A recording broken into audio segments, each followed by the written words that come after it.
गुरुर्ब्रह्मा गुरुर्विष्णु गुरुर्देवो महेश्वरः गुरु साक्षात् परं ब्रह्म तस्मै श्री गुरवे नमः। नारायण नारायण नारायण नारायण।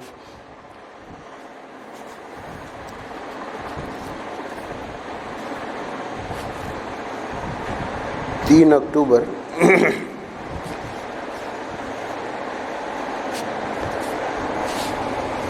नाम जप ही भगवत भजन है।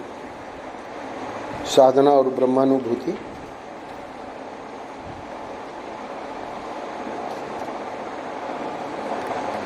लेख महाराष्ट्र का छपा है, दोष निवृत्ति के उपाय। उसी लेख में से आज का पृष्ठ है। तो करीब 10 प्रश्न पूछे गए हैं और 10 प्रश्नों का उत्तर, यानी महर्षि ने ही प्रश्न रखे हैं और उनका उत्तर दिया है। तो ये अंतिम प्रश्न है। प्रथम प्रश्न था कि हमारा हृदय शुद्ध हो जाए, हमारे दोष मिट जाएं और निरंतर भगवान का भजन होता रहे, इसका उपाय बताइए। तो उसका उत्तर दिया था महाराष्ट्र ने कि ये 3 चीज़ें नहीं है, एक ही चीज़ है। जैसे जैसे भगवान का भजन होगा वैसे वैसे दोष मिटेंगे और वैसे वैसे हृदय शुद्ध होता जाएगा। तो जहाँ से शुरू किया था वहीं आज विराम देंगे। और अब चूँकि मानो प्रश्नोत्तर बहुत हो गया तो इसलिए प्रैक्टिकल कुछ करना चाहिए। तो प्रैक्टिकल क्या है? भजन। तो महर्षि अंत में कहेंगे कि बातें बहुत हो चुकी, सबका सार यही है। और वो सार क्या है? महामंत्र। तो जो भी मंत्र है, जिसका इष्ट मंत्र है, उसको करना है, यही प्रैक्टिकल है। नाम जप ही भगवत भजन है। अंत में 9 प्रश्नों के उत्तर प्राप्त होने के बाद जिज्ञासु कहता है, भगवान ये बात तो समझ में आती है। यानी इतना जब समझाया गया तो कह रहा है कि ये बात तो समझ में आती है कि इस बात का निरंतर स्मरण रहना चाहिए कि मैं और ये सब संसार भगवान का है। वहाँ भी दिक्कत क्या आ रही है? परंतु यह बात निरंतर स्मरण रहती नहीं, भूल जाया करती है। कैसे स्मरण रखा जाए? तो इसका अर्थ यह है कि खाली प्रश्नोत्तर करने से काम नहीं बनेगा, है ना। वो जो शुरू में उसने कहा निरंतर भजन बनता रहे, तो उसके लिए जो साधना है वो करनी पड़ेगी। तो निरंतर स्मरण रहता नहीं, ये बात जो उसने कही, पहले सबसे पहले उस बात को महर्षि कह रहे हैं। निरंतर स्मरण रखना चाहिए, यह बात हृदय की गहराई में बैठ जाए तो स्मरण के अतिरिक्त और कुछ अच्छा नहीं लगेगा। सबसे प्रथम प्रश्न का उत्तर महर्षि ने यही दिया था कि तुम दोष किसको मानते हो? तो बताया कि असत्य बोलना, हिंसा करना, है ना, व्यभिचार आदि, ये सब दोष हैं। तो बोले कि ये सब तुम्हारा ऊपरी ऊपरी ज्ञान है, आंतरिक ज्ञान नहीं। यहाँ भी फिर महर्षि उसको दोहरा रहे हैं कि ये जो प्रश्न किया जा रहा है कि ये बात निरंतर स्मरण रहती नहीं, क्या बात? कि ये सब संसार भगवान का है ना, और मैं भी भगवान का हूँ। तो भूल जाया करती है। तो मैं और ये सब संसार भगवान का है, ये बात निरंतर स्मरण में रहे। महर्षि कारण बता रहे हैं, ये बात हृदय की गहराई में बैठ जाए तो स्मरण के अतिरिक्त और कुछ अच्छा नहीं लगेगा। यानी अभी हृदय की गहराई में बैठी नहीं है ये बात। तो जब आंतरिक ज्ञान ये हो जाएगा कि जितनी जो चर्चा हो रही है सब फिजूल की है, व्यर्थ है, हरी कथा कथा और सब वृथा व्यथा। वृथा यानी बेकार, व्यथा यानी कष्ट देने वाली। तो अब ये सचमुच में जब गहराई में बैठ गई तो स्मरण के अतिरिक्त तो और कुछ अच्छा नहीं लगेगा। जैसे ही लगा कि भाई व्यक्ति आया है, फालतू की बात करेगा, अपना माला झोली उठाई और चले गए वहाँ से। वास्तव में तो लोगों को स्मरण की आवश्यकता का अनुभव ही कम होता है, यानी कम से कम तुमको तो अनुभव हो रहा है, पर अब ये गहराई में बैठी नहीं है। और बाकी लोगों की बात कहें तो उनकी तो है ना, इतनी भी उनको ये ज्ञान भी नहीं है कि स्मरण बहुत जरूरी है। अच्छा, अब इसका जब तक महर्षि युक्ति नहीं देंगे, युक्ति दे के नहीं समझाएंगे, तब तक बात स्पष्ट नहीं होगी। तो युक्ति दे के समझा रहे हैं, क्योंकि जिन सांसारिक पदार्थों की आवश्यकता का अत्यंत अनुभव होता है, उनके लिए हम प्राण प्रण से चेष्टा करते हैं न। प्रश्न कर रहे हैं, तो उत्तर है कि हाँ सही बात है। दृष्टांत क्या है? भूख लगने पर अन्न के लिए क्या क्या नहीं करते, भोजन के लिए क्या क्या नहीं करते, प्यास लगने पर पानी के लिए किसका दरवाज़ा नहीं खटखटाते।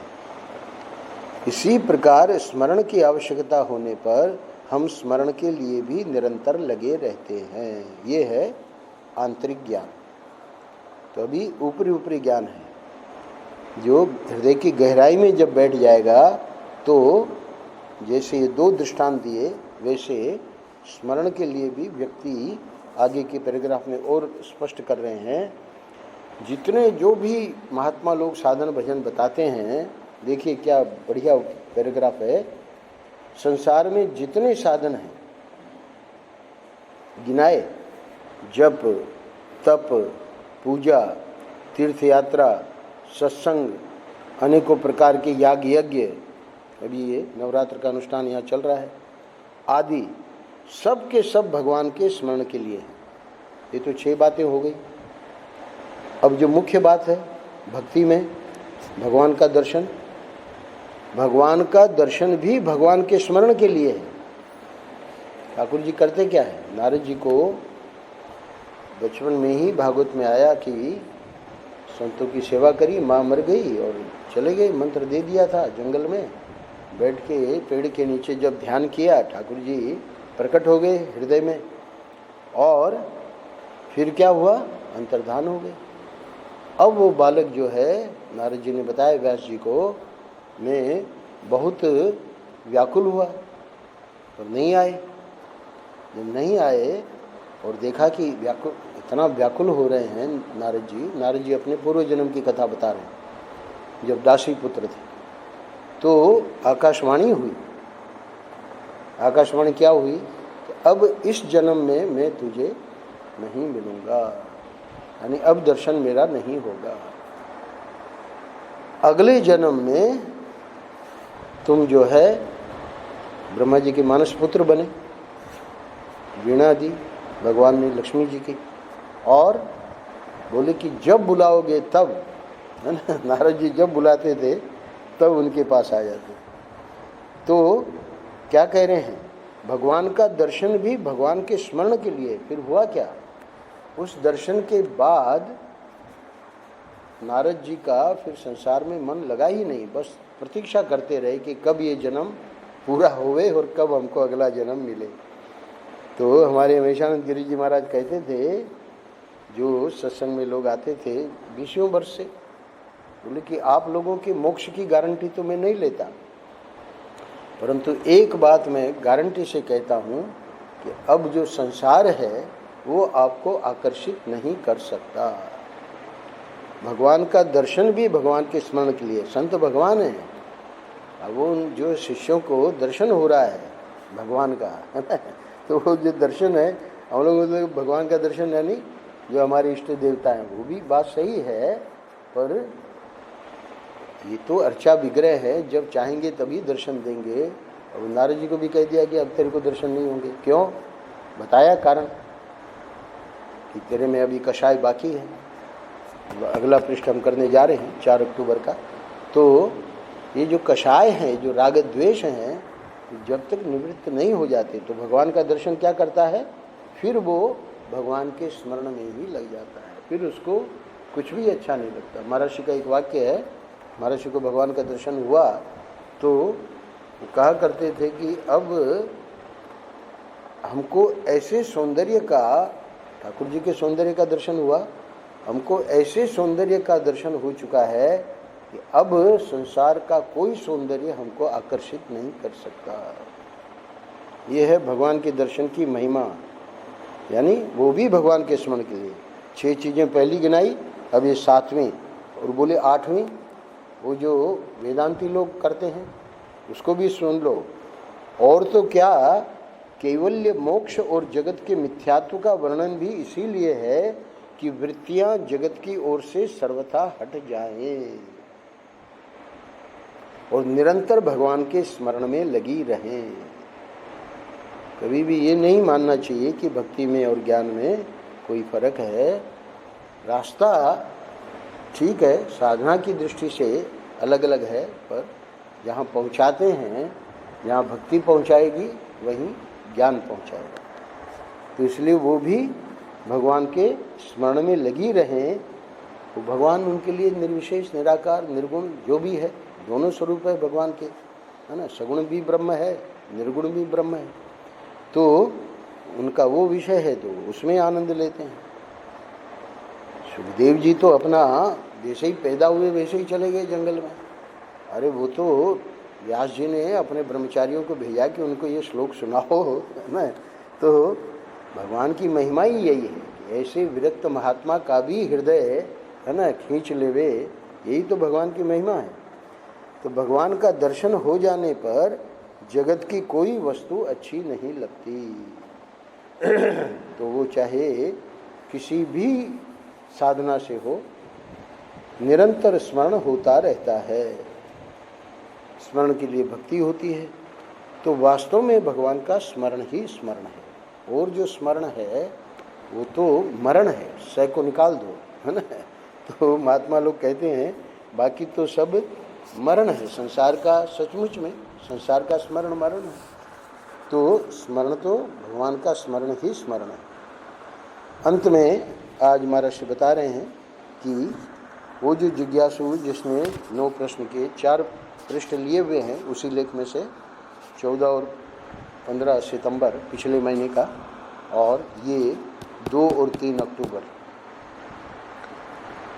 देश, काल, पात्र, शक्ति, आयु, अवस्था आदि पर विचार करके शास्त्रों और संतों ने एक मति से ये निर्णय दिया है कि वर्तमान समय में नाम जप से बढ़कर भगवत स्मरण के लिए और कोई दूसरा साधन नहीं है।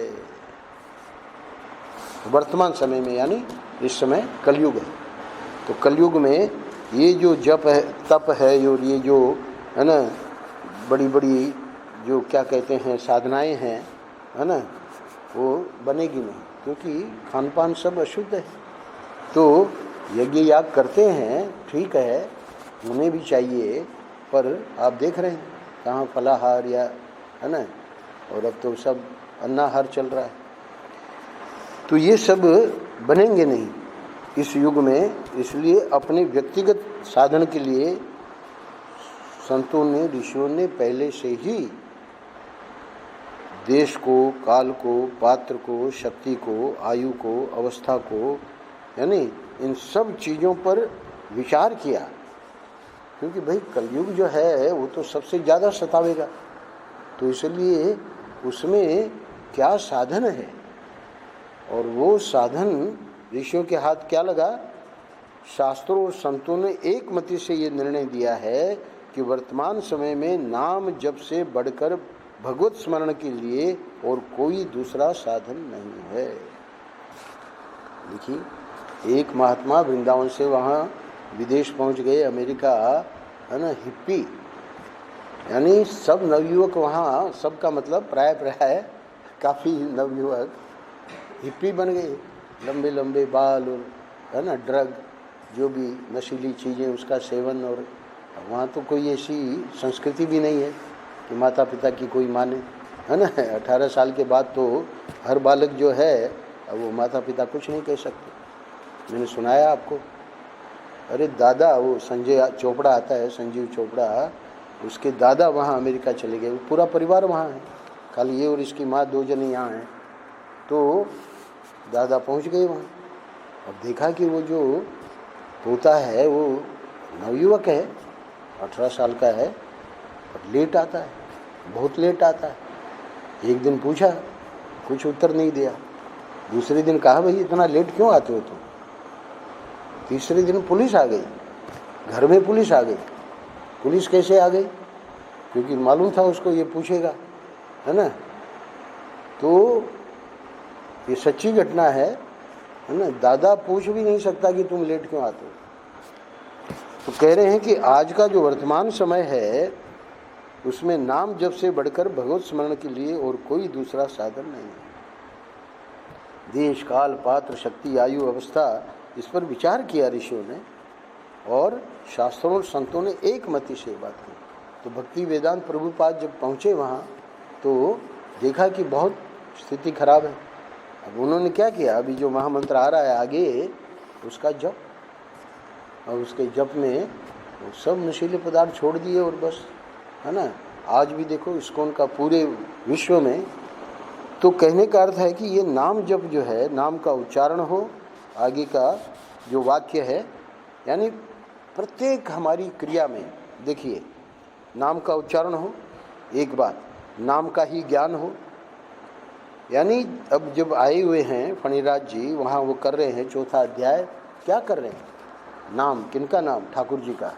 भगवान अपना ज्ञान दे रहे हैं 4थे अध्याय में, मैं कौन हूँ। तो उसी का ज्ञान हो, और नाम स्वयं भगवान है, नाम स्मरण रूप है, और नाम ही परम पुरुषार्थ है। यानी नाम और नामी में भेद नहीं है। नाम स्वयं भगवान का अर्थ ये है कि जब हम नाम ले रहे हैं तो ये नहीं मानना चाहिए कि नामी अलग है, भगवान अलग है, और नाम जो हम ले रहे हैं वो अलग है। नाम ही भगवान है और नाम स्मरण रूप है। और परम पुरुषार्थ क्या है? नाम ही परम पुरुषार्थ है। बात सही है, क्योंकि नाम नामी में जब अभेद हो गया तो भगवान ही परम पुरुषार्थ है। अब वो जो 10 प्रश्न और उत्तर हो गए तो कह रहे हैं कि आओ हम दोनों भी सच्चे हृदय से भगवान का नाम गाएं। बातें बहुत हो चुकी, क्योंकि पता था कि अब और आगे पूछेगा। सबका सार यही है, हरे राम राम राम हरे हरे, हरे कृष्ण कृष्ण कृष्ण हरे हरे। 3 नाम है इसमें, राम का भी, कृष्ण का भी और हरि का भी। तो हरि का हरे हो जाता है। तो हरि को जब संबोधन करेंगे तो हरे, तो हरे राम राम राम हरे हरे, हरे कृष्ण कृष्ण कृष्ण हरे। इसलिए सबसे पावरफुल मंत्र जो है वो महामंत्र है। यही सब दोषों का मिटना है। इसीलिए इसमें ये भी बताया है कि कोई शुद्धि अशुद्धि कोई किसी का विचार करने की जरूरत नहीं है, सब अवस्था में ये लिया जा सकता है ना। बड़ी महिमा है महामंत्र की। तो यही सब दोषों का मिटना है। जो भी मंत्र दिया है गुरु ने वो शुद्ध होके, उसका जितना नियम है, जितनी माला है ना, वो करे अपना आसन पे बैठ के, और बाकी सब समय में इसका उच्चारण किया जा सकता। तो वो जो शुरू में कहा था उसी को अंत में फिर कह रहे हैं, यही सब दोषों का मिटना है, यही अंतःकरण की शुद्धि है, और वास्तव में यही भगवत भजन है। तो इस प्रकार 3 अक्टूबर का ये पृष्ठ